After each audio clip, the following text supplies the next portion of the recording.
El Che Milei de Adorni. Che Milei de Adorni. ¿No lo vieron a eso? No. Ayer Adorni poniéndole Che Milei. Festejando. Y poniendo el riesgo país. Eso sí. Bien. Bajo 10 puntos el riesgo país. Bueno. 10 puntos porcentuales. Claro. Pregunta, y antes de... Voy a entrar por ahí porque hay varias cosas hoy.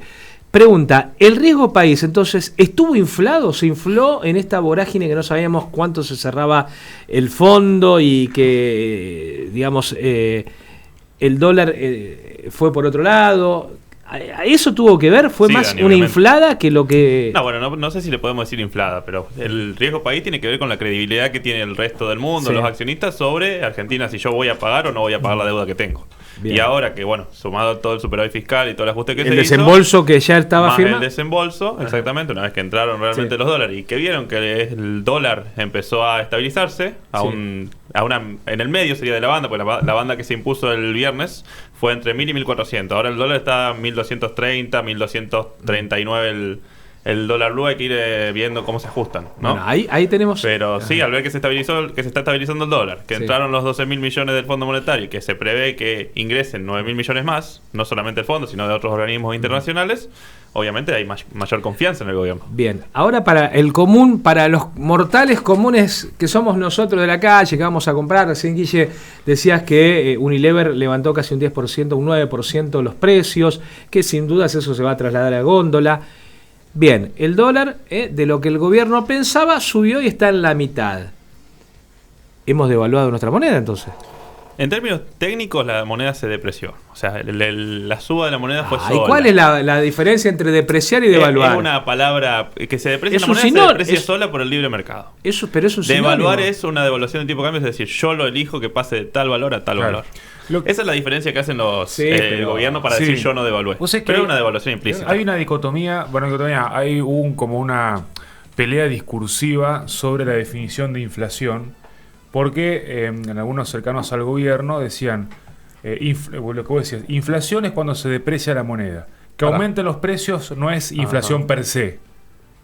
¿Qué puede decir eso? ¿Qué vemos? O sea, si yo veo un precio en la góndola que sube por oferta-demanda, no sería inflación, pero si yo veo la relación del peso frente al tipo de cambio, ahí puedo determinar si se devalúa o no la moneda. No, en realidad no. O sea, inflación, el término inflación quiere decir un aumento generalizado de precios. Es decir, los precios de toda la economía suben. Ajá. No solamente un precio. Poner un día sube el precio del pan, qué sé yo, no hay tanto pan, entonces aumenta solamente el precio del pan. Eso es un fenómeno que ocurre en un momento. Bien. Ahora, la inflación es una tasa de crecimiento del nivel de precios. Todos los precios aumentan, ¿sí?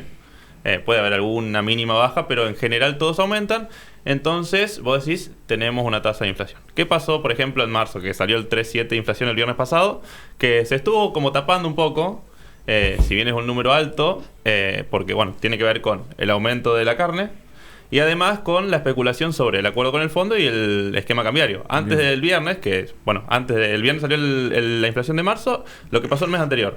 Nosotros tuvimos pocas exportaciones, muchas importaciones. ¿Por qué? La gente preveía que iba a pasar algo con el esquema cambiario. Entonces, ¿qué haces? Vos te va a subir el tipo de cambio, vos decís, si yo compro afuera más adelante me va a salir más caro. Entonces ahora me lleno de cosas. Si yo empiezo a llenarme de cosas, me empiezo a abastecer y no hay exportaciones porque los que tienen que liquidar, que serían el campo y otras empresas, no venden porque dicen yo voy a esperar a que el dólar suba para vender más caro. Claro. Entonces eso empieza a tirar un poco más la brecha cambiaria, ¿no? Ajá. Si vos estás importando mucho y no hay exportaciones, no hay oferta de dólares y hay mucha demanda, entonces el precio del blue o del dólar que se usa, se usaba el blend para las exportaciones, tiende un poco a subir.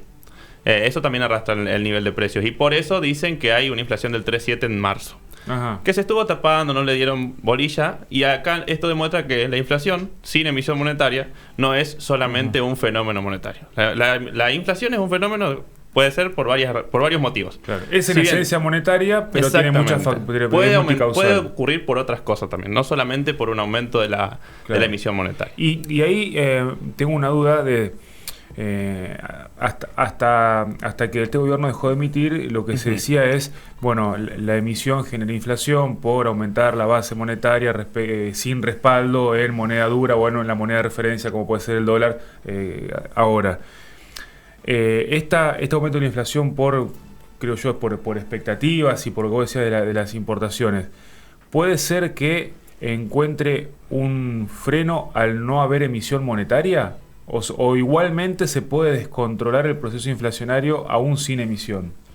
No, o sea, descontrolar el proceso inflacionario sin emisión es raro, no creo que sería raro, o sea, sería puede ser que tengamos 2, 3, 4 meses. Sí, tiene un mayor efecto sobre el nivel de precios. Sí. Porque vos al estar emitiendo la moneda, una moneda que nadie quiere, entonces cuando vos mayor oferta tenés de algo, el precio más barato es si no hay demanda. ¿Sí? Es oferta-demanda, ¿sí?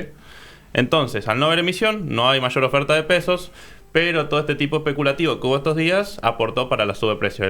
El peso bajó un poco, sería el peso es el que bajó. Y le genera, y a todo esto que decía que hay mucha gente que se hizo de bienes con la expectativa de que suban de precio, al haber una economía con menos pesos, ¿les puede generar un problema de stock que le frene la subida de precios? No sé si se entiende. Yo interpreto que es de stock de pesos. Stock de mercadería. En relación a la nota que hizo con Fantino, porque lo que dijo en un momento Milei es puede ser que el dólar esté más arriba, pero esto no se, los precios y no se trasladaría a precios, porque si yo tengo un stock determinado y aún habiendo comprado mucho ahora, no puedo subir el precio porque nadie me compra. Sí, usó un principio de Menger que usó una frase un poco desafortunada, se lo van a tener que meter por un lugar un poco indecoroso, pero tiene sentido de que vos, si tenés una gran cantidad de bienes producidos y aumentás el precio y la gente no te los demanda, vos no lo vas a aumentar, vas a bajar el precio. Y más en un país que todavía está en recesión. Entonces, al haber recesión, los salarios todavía están bajos, la gente no está comprando, vos le vas a aumentar el precio para que te compren menos. Eso es lo que te trata de decir él. Como la gente no compra, ¿cómo vas a subir los precios? Bueno, vas a ganar más si subís los precios, vas a ganar menos porque la gente te va a dejar de comprar más de lo que ya no te compra. Tiene un sentido poco lógico, es verdad. Pero igualmente los precios están subiendo poco, entre 8 y 10%. Sí. Y tiene sentido también que lo haga porque es lo que hablábamos una de las primeras veces que vine. Al haber una brecha cambiaria, al principio, cuando vos te evalúes, se juntan los tipos de cambio, ese aumento del tipo de cambio se va a trasladar a precios. Lo que estábamos esperando es que la brecha no sea tan grande para que el aumento de los precios sea menor. Y bueno, tuvimos suerte de que no era tan grande, los 20%, y ahora se está ajustando cada día más. Hay que esperar a ver a dónde termina convergiendo. Por ahora. Ahora, y en la teoría, porque yo supongo que todo lo que él dice tiene el sustento teórico, en eso de que aquel que tiene un bien para vender no le va a subir el precio porque ya nadie le compra.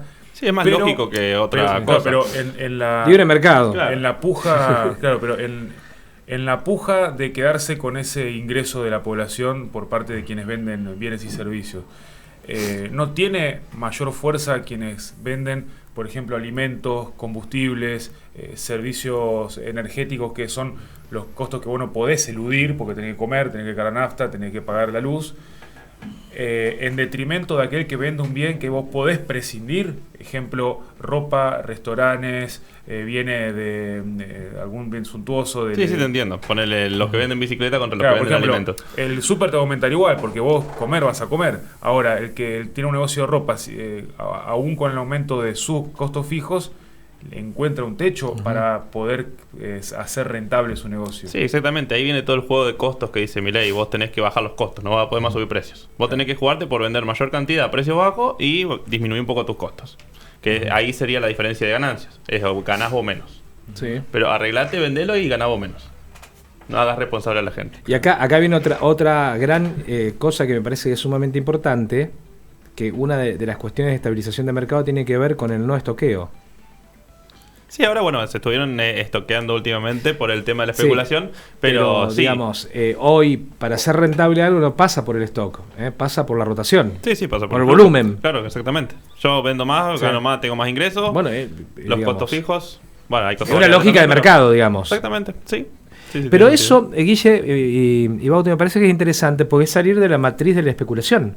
Digamos, lo que se está proponiendo es lo que un país normal lo hace. Capitalista. Fue un lindo ajuste, fue bien planeado. Yo cuando estuvo la conferencia de Caputo el viernes, que después dijeron que tuvieron encerrados los ministros, que nadie lo sabía, lo estuvieron guardando meses, porque si es real que tenían desde agosto el acuerdo con el fondo de cómo iba a ser el esquema cambiario, fue un plan político increíble. Claro. Eso hay que decirlo. Yo no creo que Milei, ahora estoy hablando del ministro Caputo, se ha convertido en un animal político. Porque aguantar tantos meses la noticia del tipo del cambio de régimen. Después empezar a tratar el acuerdo con el fondo y dejarlo en el momento preciso cuando vos tenés todo lo de la guerra comercial. Bueno, vos, Dani, también hablaste de la guerra con Rusia, justo estábamos hablando afuera también. Tenés un movimiento de mercados afuera y vos generás confianza acá adentro. Entonces, necesariamente, si hay desconfianza afuera y confianza acá, los capitales tienen que venir acá. Si vos tenés un montón de países en el mundo que están teniendo problemas por el tema de la guerra comercial, de la guerra con Rusia, vos decís, bueno, yo no lo voy a meter porque puede ser que no lo cobre. Y acá en Argentina se está generando confianza en el mercado, vos decís, ojo, lo meto en Argentina. ¿Qué es lo que necesita el gobierno? Lo que necesita el gobierno ahora, hasta junio, también por el acuerdo con el FMI que pide que se lleguen a los 4.000 millones de reservas positivas, es acumular reservas. Y para poder acumular reservas en un esquema de bandas, el tipo de cambio se tiene que ir al piso. ¿Por qué? El Banco Central va a comprar si el dólar baja más que el piso. Entonces, necesariamente el Banco Central necesita que el dólar hoy baje para ir a comprar reservas y aumentar sus reservas. Pero baje por confianza y no por intervención del Banco Central. Exactamente. Si está perdiendo reservas. Exactamente. Que baje por lo que sea. Tiene que bajar. Y bueno, una de las cosas que hicieron para eso es también el anuncio de las retenciones al campo. Le dijeron en el campo, mira, en junio yo te voy a poner retenciones, yo quiero que hoy me liquide la cosecha gruesa. Claro. Si el campo sale a liquidar, sí van a empezar a entrar dólares. ¿Qué dijo el campo? El campo dijo, si uno lee entre líneas, si me tenés retenciones no liquido. No me apuren, digamos, fue un poco la respuesta. Y creo que ahí me parece que está la negociación del gobierno y el campo de tratar de hacerse de la mayor cantidad de dinero ahora. Es que también sumale a eso que se espera que el dólar baje. O sea, no se espera que el dólar se mantenga en 1.200. Vos ahora tenés un 1.230. Si se espera que baje a 1.100, ya en esa diferencia el campo ya perdió. Sí. Sumale las retenciones, perdió más. Entonces le conviene liquidar o ahora o en las próximas semanas. ¿Y dónde quedaron aquellos que decían, no, que se va a disparar todo? ¿Por qué no sucedió eso? Lo que explica el gobierno, que bueno, fue Milei estuvo con Fantino esas 4 horas 50 minutos. No lo vi entero, pero pude enganchar la parte en donde estaba explicando con gráfico, con numerito, que bastante ilegible la letra del presidente, pero algo se entendió. Tiene que ver con qué. Tenemos superávit fiscal, tenemos el campo que todavía no liquidó, tuvimos esa especulación, tenemos las reservas nuevas que llegaron del Fondo Monetario Internacional y la economía está en recesión. Era lo que hablábamos antes. No pueden subir los precios porque la economía está complicada con la demanda. La gente está demandando más pesos. ¿Por qué? Porque los bancos, por ejemplo, en el día de ayer y anteayer, no tenían pesos. Entonces, ¿qué tuvieron que hacer? Aumentar la tasa. Empezaron a aumentar la demanda. Bajó el dólar. Entonces, fue como que todo estuvo planeado. Fue como todo un complot para que el dólar baje. ¿Y el endeudamiento que está teniendo la sociedad? ¿Eso en qué puede dificultar? ¿En qué tipo de endeudamiento estás hablando? ¿De crédito? Porque crédito no está viviendo mucho. Por el tema de las altas tasas pero digamos, hay la clase media y gran parte de la clase media un poco más abajo se está endeudando en tarjetas, digamos. Sí. Eso va a determinar, es una rueda, que de acá a 3 meses, digamos, si hay poca venta, haya menos ventas. Sí, exactamente. Y los precios van a tender a bajar. Y se va a terminar juntando la inflación y todo eso, pero va a seguir estando la recesión. Lo que nosotros necesitamos es que aumente la demanda, que se empiece a haber dinero para poder pagar esos créditos, que la rueda vuelva a activarse. Entonces, pensar, por allá lo decía yo a Guille, si uno ve en los países que trabajaron para bajar la inflación, está el caso de Japón, no sé si los viste en la década del 70, que ellos le llevó de su inflación alta poder descender a la inflación 5 años, de los cuales 2 años fueron muy duros. El primero no, el segundo, parte del segundo, el tercero, y ahí empezó un poco a bajar la inflación. ¿Qué es lo que está pasando en Argentina que lo estamos bajando tan rápido? No, es que en realidad se hizo el ajuste muy rápido. Ajá. Se hizo un ajuste, cuando se tomó Milei ese diciembre ya se empezó con el ajuste y de ahí en adelante se ajustó todo en meses.